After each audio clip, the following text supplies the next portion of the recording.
Chapter 25. Paul Krugman's Politically Correct Civil War Delusions. When James M. Buchanan was awarded the Nobel Prize in Economics in 1986, the first thing he said at his George Mason University press conference was that the award does not make me an instant expert in everything. Buchanan was well aware and amused at how previous recipients of the award had made fools of themselves by viewing the award as a license to pontificate about anything and everything, whether they knew anything about the subject or not. No such modesty and sense of reality occupies the mind of a more recent Nobel laureate, Paul Krugman. As a New York Times columnist, he has always done what all New York Times columnists do: pretend that he does in fact know everything about everything. A case in point is his March 29, 2012 New York Times blog entitled Road to Appomattox Blogging. After mentioning how the Times has a special disunion blog to commemorate the 150th anniversary of the start of the war, Krugman gives a hilarious elementary schoolish rendition of his take on the Civil War.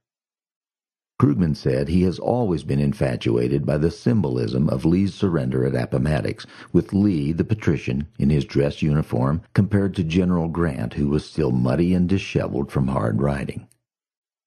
Krugman is apparently unaware that in 1860, on the eve of the war, Robert E. Lee was in his 32nd year as an officer in the United States Army, performing mostly as a military engineer. He was hardly a patrician or member of a ruling class. Grant, by contrast, was the overseer of an 850-acre slave plantation owned by his wealthy father-in-law. The plantation, located near St. Louis, was known as Whitehaven, which sounds like it could have been named by the KKK, and is today a national park. On the Whitehaven website, the National Park Service euphemistically calls Grant the manager of the slave plantation rather than the more historically accurate word, overseer. In 1862, Lee freed the slaves that his wife had inherited in compliance with his father-in-law's will. Grant's father-in-law's Whitehaven slaves were not freed until an 1865 Missouri emancipation law forced him to do so. The fact that Lee changed clothes before formally surrendering did not instantly turn the 36-year Army veteran into a patrician, contrary to the all-knowing Krugman's assertion. Krugman goes on to assert that the North's victory in the war was a victory in manners by a region that excelled at the arts of peace. Well, not really. What the North excelled in was the waging of total war on the civilian population of the South. The Lincoln administration instituted the first federal military conscription laws and then ordered thousands of Northern men to their deaths in the savage and bloody Napoleonic charges that characterized the war. When tens of thousands of Northern men deserted, the Lincoln administration commenced the public execution of deserters on a daily basis. When New Yorkers rioted in protest of military conscription, Lincoln ordered 15,000 soldiers to the city, where they murdered hundreds and perhaps thousands of draft protesters. It also recruited thousands of European mercenaries, many of whom did not even speak English, to arm themselves and march south to supposedly teach the descendants of James Madison, Patrick Henry, and Thomas Jefferson what it really meant to be an American.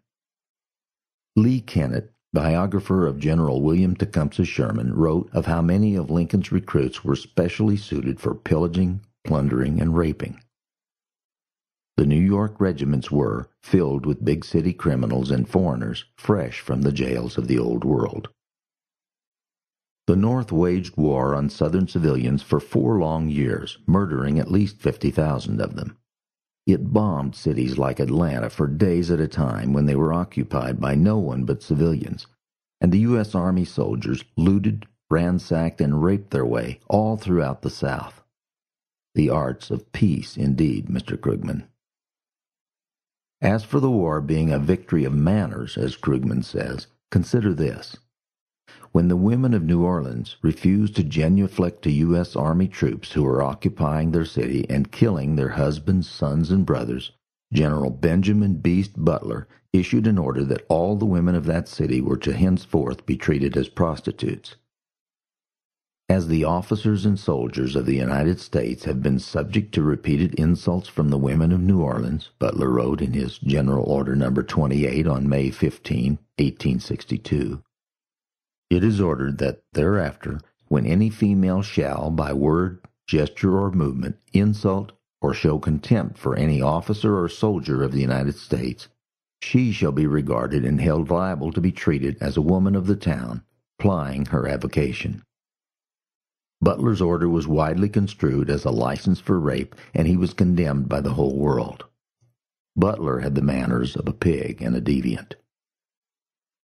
Krugman celebrates the victory of a democratic nation, the North, in his blog, but during the war, the North was anything but democratic.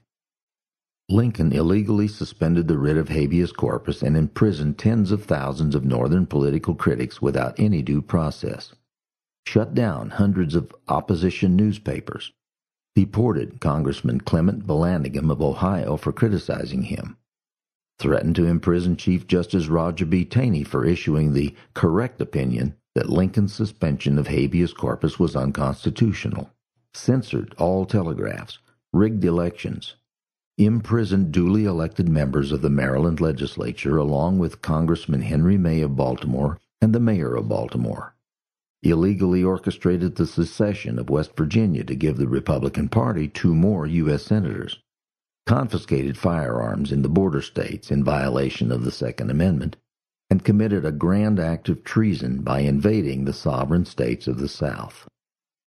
Article 3, Section 3 of the U.S. Constitution defines treason as only levying war against the states or giving aid and comfort to their enemies. Krugman is right about democracy in a sense. Democracy is essentially one big organized act of bullying whereby a larger group bullies a smaller group in order to plunder it with taxes. The Civil War proved that whenever a smaller group has finally had enough and attempts to leave the game, the larger group will resort to anything, even the mass murder of hundreds of thousands and the bombing and burning of entire cities to get its way. After all, in his first inaugural address, Lincoln literally threatened force, invasion, and bloodshed, his exact words, in any state that refused to pay the federal tariff which had just been more than doubled 2 days earlier. He followed through with his threat. This is the kind of nation I believe in, says Paul Krugman on his blog.